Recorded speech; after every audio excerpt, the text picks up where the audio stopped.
Right. ఇక అనంతపురం జిల్లా నుంచి కూడా చాలామంది చిన్నారులు ఆయన అభిమానులు విషయం చెప్పడానికి సిద్ధంగా ఉన్నారు. ఒకసారి వాళ్ళని చూద్దాం. Happy birthday Pawan Kalyan sir. రాబోయే రోజుల్లో ఇలాంటి మరి ఎన్నో పుట్టినరోజులు జరుపుకోవాలని కోరుతూ జాపనాలు. డిప్యూటీ సీఎం శ్రీ కొంతెల పవన్ కళ్యాణ్ గారికి మా హృదయపూర్వక జన్మదిన శుభాకాంక్షలు తెలియజేస్తున్నాం.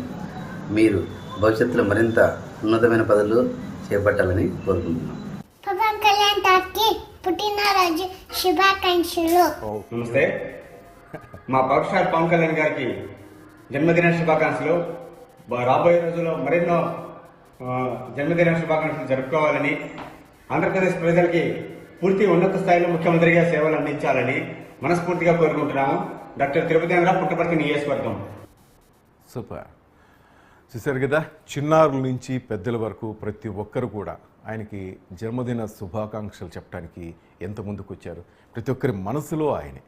ప్రతి ఒక్కరికి కూడా ఆయన బాగుండాలి, ఆయన ద్వారా మరింత రెండు తెలుగు రాష్ట్రాలకి మరిన్ని సేవలు ఆయన ద్వారా అందుకోవాలని చెప్పి ఎంతోమంది ఈరోజు ఆయన పుట్టినరోజులు ఘనంగా జరుపుతూ దేవాలయాలకు వెళ్ళి ఆయన పేరు మీద అర్చనలు చేస్తూ తమ భక్తిని ఆయన మీద తమకున్న ప్రేమను చాటుకుంటున్నారు. కానీ వాళ్ళ దేవుడు మన దేవుడు అనుకుంటూ ఉన్న జనసేన అధినేత మాత్రం వీటన్నిటినీ కొంచెం జస్ట్ ఈరోజు మాత్రం కొంచెం తోసిపుచ్చుతూ ఎప్పుడు జనం కోసం ఆరాటం చెందే ఆ వ్యక్తి ఈ రెండు తెలుగు రాష్ట్రాలు ఇప్పుడున్న ఈ ప్రకృతి వైపరీత్యాల వలన, ఈ వరదల వలన, వర్షాల వలన ఎక్కడైతే అతలాకుతలమైన ఆ గ్రామాలు కానీ ఆ ప్రాంతాలను అక్కడికి జన సైనికులు, వీర మహిళలు తప్పకుండా వెళ్ళాలి, అక్కడికి వెళ్ళి మీ వంతు సహాయం చేయండి, అదే బర్త్డే రోజు, ఈ పుట్టినరోజు రోజు మీరు నాకు ఇచ్చే కానుక అంటూ ఆయన నిన్నటి నుంచి తమ జన సైనికుల్ని, వీర మహిళల్ని, పవర్ స్టార్ అభిమానుల్ని ఆయన కోరుకోవటం జరిగింది. ఆయన ఇచ్చిన పిలుపు అందుకోవటం ఆలస్యం.